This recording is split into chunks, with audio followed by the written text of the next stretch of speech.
Vladimir Poutine est devenu complètement fou.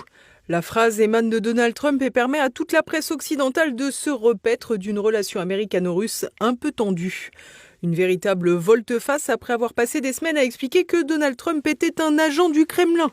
Rappelez-vous la théorie du fameux général Yakovlev. J'ai une théorie personnelle qui est que Trump est un agent de l'étranger, enfin un agent de Poutine. Vous y croyez vraiment, ça, sérieusement ? Alors, qu'il soit tenu par Poutine et tout, je ne sais pas, mais qu'il soit convaincu, qu'il soit stockholmisé, si vous voulez, que le cerveau de Poutine contrôle le cerveau de Trump. Ça, c'est il a été travaillé par les services secrets. On juge un arbre à ses fruits. Pas forcément, ils ont joué sur son ego. Finalement, désormais, Donald Trump aurait été trompé par Vladimir Poutine.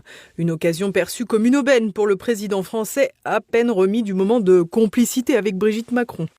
En effet, le chef de l'État rejette depuis le retour de Donald Trump la stratégie consistant à discuter avec Vladimir Poutine pour trouver un terrain d'entente. Une position fermée qui ne peut donc aboutir qu'à un blocage et donc à une poursuite du conflit. Un statu quo qui convient toutefois aux deux belligérants directs. En effet, côté ukrainien, si la population et les soldats devraient avoir hâte de retrouver la paix, les dirigeants, Volodymyr Zelensky en tête, s'accrochent au conflit pour conserver le pouvoir.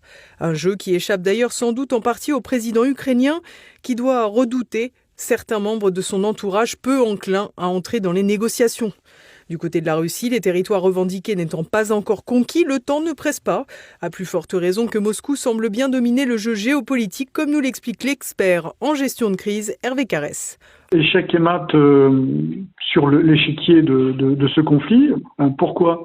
Parce que le rapprochement États-Unis-Russie fonctionne, les Russes sont gagnants. Les États-Unis lâchent le sujet ukrainien, ce qui est probablement en train de se passer. Les Russes sont gagnants. Donc une position d'échec et mat qui est favorisée par le positionnement des Européens depuis le début de ce conflit et l'absence de stratégie réaliste et responsable, c'est-à-dire en rapport avec leurs moyens et leurs intérêts, ce qui fait que les Européens en sont conduits à des suppliques, des ultimatums sans portée.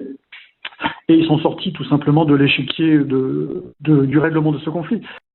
Une sortie des Européens du jeu qui pourrait être rediscutée dans le cadre de la négociation des sanctions contre la Russie. Mais pour l'heure, Moscou semble bel et bien décidé à conserver l'initiative sur le terrain militaire. Les états-majors russes qui ont historiquement cette vision de grande ampleur l'ont actuellement. Il faut se rappeler qu'en 2022, ils ont utilisé Bakhmout comme